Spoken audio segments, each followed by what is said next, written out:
अमेठी की रानी गरिमा सिंह एक बार फिर चर्चा में हैं। गरिमा सिंह का टिकट काटकर बीजेपी ने इस बार अमेठी से उनके पति डॉक्टर संजय सिंह को मैदान में उतारा है। गरिमा सिंह ने एक बार फिर अपने पति डॉक्टर संजय सिंह पर आरोपों की झड़ी लगा दी है। वह कहती हैं, अगर डॉक्टर संजय सिंह अमेठी के राजा हैं तो वह भी अमेठी की रानी हैं। गरिमा सिंह ने वीडियो जारी करके अपने दर्द को उजागर किया है, जिसे भास्कर ने प्रमुखता से प्रकाशित किया है। सबसे पहले आप गरिमा सिंह को सुनिए। ये विडंबना ही है कि एक पत्नी को अपने को साबित करना पड़ रहा है कि वो पत्नी है। साथ साथ रहती थी, जो भी उनको ज़रूरत पड़ती थी, जैसा भी वो कहते थे वैसा मैं करती थी। उन्हें गोली लगी तो भी मैं साथ गई। सारी जिम्मेदारी मेरे ऊपर दे रखी थी कि आप ही घर को संभालिए और देखिए। मेरे अमेठी क्षेत्र के वासी सब परेशान हैं हम लोगों के लिए। महल से बाहर निकलने का जज्बा तब आया जब मैं ये समझ गई कि मेरा वहाँ पे स्थान नहीं है, मेरे बच्चों का स्थान नहीं है। नारी का एक स्वाभिमान होता है, उस स्वाभिमान के लिए पूरे ताकत से खड़ी हूँ और इसी तरह मैं खड़ी रहूँगी। मेरे पति अगर राजा हैं तो मैं ही उनकी रानी हूँ और मैं अमेठी में ही रहूँगी। गरिमा सिंह कहती हैं कि पूर्व प्रधानमंत्री वीपी सिंह मेरे सगे चाचा थे। साल 1993 में एक अखबार की खबर के जरिए पता लगा कि संजय ने अमिता मोदी से शादी कर ली है। तब से मैं खुद को उनकी पत्नी साबित करने की कानूनी लड़ाई लड़ रही हूँ और आखिरी सांस तक कोशिश करती रहूँगी। अमेठी के महल के अंदर मैं हमेशा पर्दे में रही, राजघराने के तमाम नियमों का पालन किया, लेकिन अब अपने बच्चों के हक के लिए, अमेठी की जनता के लिए, जनता के बीच हूँ। गरिमा सिंह कहती हैं कि वो बिहार के चंपारण जिले में अपने नाना के यहाँ पैदा हुई थी। पिता हरबख्श सिंह का परिवार प्रयागराज में रहता था। मेरा भी बचपन प्रयागराज में बीता। 18 साल की उम्र में अमेठी के राजा साहब के बेटे डॉक्टर संजय सिंह से मेरी शादी हो गई। ससुराल में मुझे बहुत मान सम्मान मिला। ससुर ने मुझे पलकों पर रखा। पति के साथ भी सब कुछ ठीक था। जिंदगी सुकून से बीत रही थी। पर्दे में रहने के बाद भी महल की देखरेख और महल में आने वाले मेहमानों की जिम्मेदारी मेरे ऊपर ही थी। सास ने अंदाजन 100 चाबियों का गुच्छा दिया था।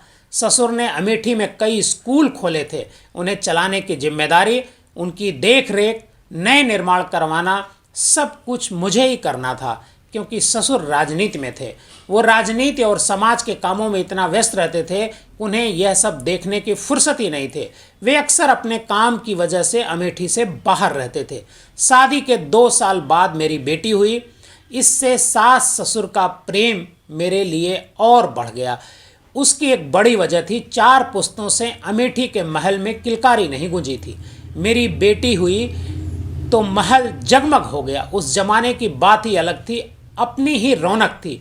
अमेठी के महल में इतना काम होता था कि दिन और रात बराबर लगा करते थे। बड़े बड़े लोगों का इतना आना जाना हुआ करता था कि दिन रात इंतजाम करने में ही निकल जाते थे। मेरी कोशिश होती थी कि किसी भी तरह की कोई कमी न रहे। मेरे ससुर डॉक्टर संजय को भी अपने साथ ही रखा करते थे। वे चाहते थे कि डॉक्टर साहब राजनीति में जाएं। मुझे आज भी याद है कि मेरे घर में डॉक्टर संजय का एक विधानसभा में एंट्री का आई कार्ड है, जिसमें उनकी उम्र 12 साल लिखी गई। यानी बचपन से ही वे अपने बाबा के साथ राजनीतिक गलियारों में घूमते रहे हैं। उस वक्त अमेठी जिला नहीं हुआ करता था, वह सुल्तानपुर जिले में शामिल था। गांधी परिवार का हमारे महल में खास तौर पर आना जाना हुआ करता था। मोतीलाल नेहरू अमेठी रियासत के लिए वकालत किया करते थे और रियासत के तमाम लीगल काम वे ही संभालते थे। उनसे हमारे दादा बाबा के बहुत अच्छे संबंध थे। आनंद भवन भी उन्हें अमेठी रियासत ने बतौर फीस दिया था, लेकिन जब रियासतें खत्म हो गईं तो मेरे ससुर बहुत चिंतित हुए कि अमेठी की जनता का क्या होगा। उस वक्त इंदिरा गांधी प्रधानमंत्री थी। मेरे ससुर ने उन्हें अमेठी को अपना संसदीय क्षेत्र बनाने की बात कही। इस तरह से गांधी परिवार का अमेठी से राजनीतिक रिश्ता जुड़ा। यहाँ से पहला चुनाव संजय गांधी ने लड़ा। मुझे याद है जब संजय गांधी का चुनाव था, महल के अंदर भीड़ संभाले नहीं संभलती थी। महल के अंदर दिन रात हलवाई लगे रहा करते थे। हमारे परिवार की कोशिश थी कि सब लोग खुश रहें। गांधी परिवार बस नाम के लिए चुनाव लड़ता था, जीत तो पहले से ही तय होती थी। फिर इमरजेंसी का दौर आया। उसके बाद मेरे पति ने अमेठी से पहला चुनाव लड़ा। वे भारी मतों से जीते। ऐसे ही जीवन चलता रहा। उन्हें नेताओं और लोगों से मिलने का शौक था। लंबी चौड़ी सर्किल थी। अपने कामों की वजह से वो काफ़ी व्यस्त रहते थे, इसलिए मैं हमेशा उनके लिए खड़ी रहती थी और हर काम ईमानदारी से करती थी ताकि वे काम को वक्त दे सकें और बेहतर कर सकें। एक दफ़ा मेरे पति के पास कई मंत्रालयों का प्रभार था। उनमें से एक खेल मंत्रालय भी था। इसी दौरान 80 के दशक में उनकी मुलाकात बैडमिंटन खिलाड़ी सैयद मोदी से हुई।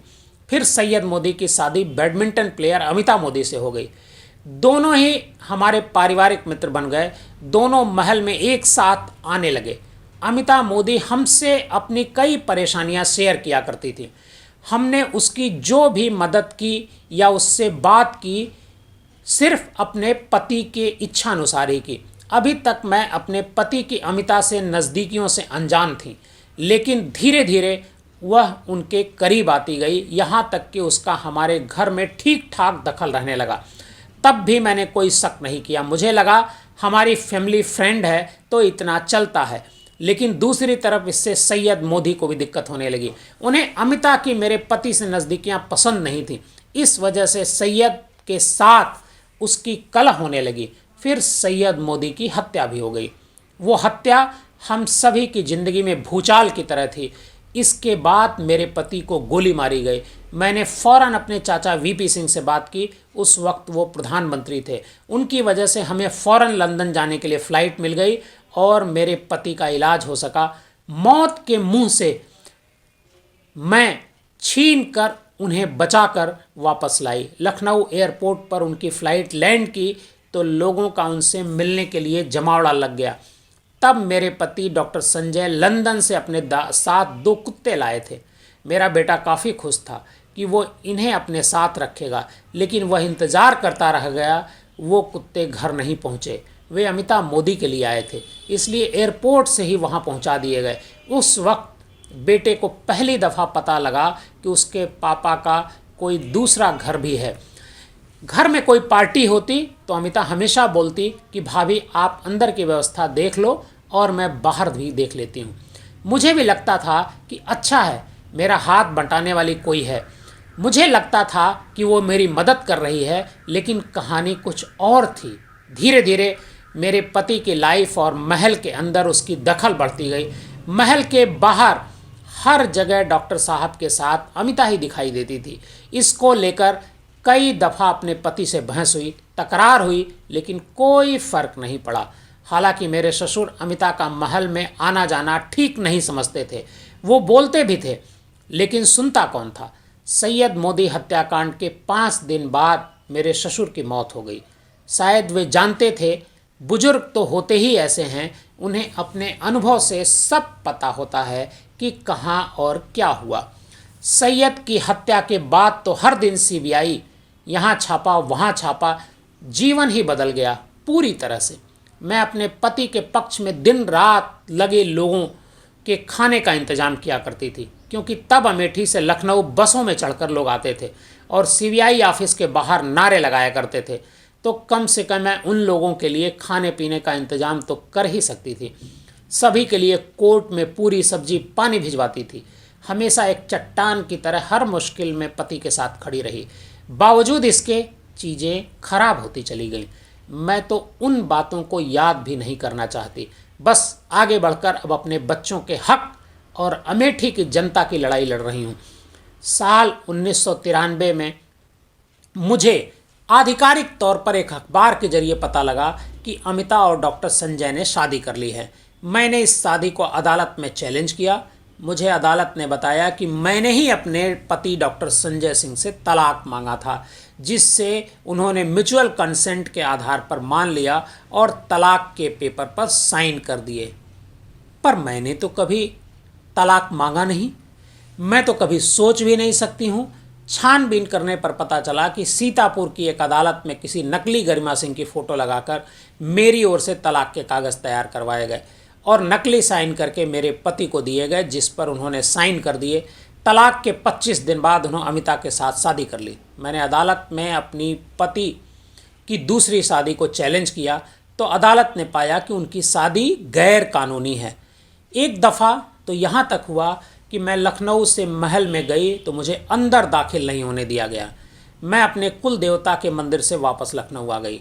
अब लड़ाई मान सम्मान की हो गई थी। मैंने अदालत का दरवाज़ा खटखटाया। अमेठी वाले महल में के ऊपर के 2 फ्लोर के 2 कमरों पर मुझे अपने बच्चों के साथ रहने की इजाज़त दी गई। उसके अलावा मुझे और मेरे बच्चों को महल में कहीं जाने की इजाज़त नहीं है। मेरे पास ऐसे कई किस्से और दर्द भरी घटनाएं हैं जो भूले नहीं भूलेंगी। मैंने जो सहा सो सहा, लेकिन मुझे अपने बच्चों का सोचकर बहुत ज़्यादा दर्द रहने लगा, बुरा लगने लगा। मैंने तय किया कि अब महल की ज़िंदगी छोड़कर अमेठी की जनता के बीच जाना होगा। मेरे पास राजनीति में जाने के अलावा कोई रास्ता नहीं किए। मैंने तय किया कि मैं विधानसभा चुनाव लड़ूंगी। मैंने भाजपा की ओर से चुनाव लड़ा और 2017 में विधायक बनी। अमेठी की जनता ने मुझे बहू मानते हुए जिताया, प्रेम दिया और मान सम्मान दिया। दुख इस बात का है कि अमेठी रियासत के असली वारिस होने के बावजूद भी आज मुझे अपने अस्तित्व के लिए लड़ना पड़ रहा है।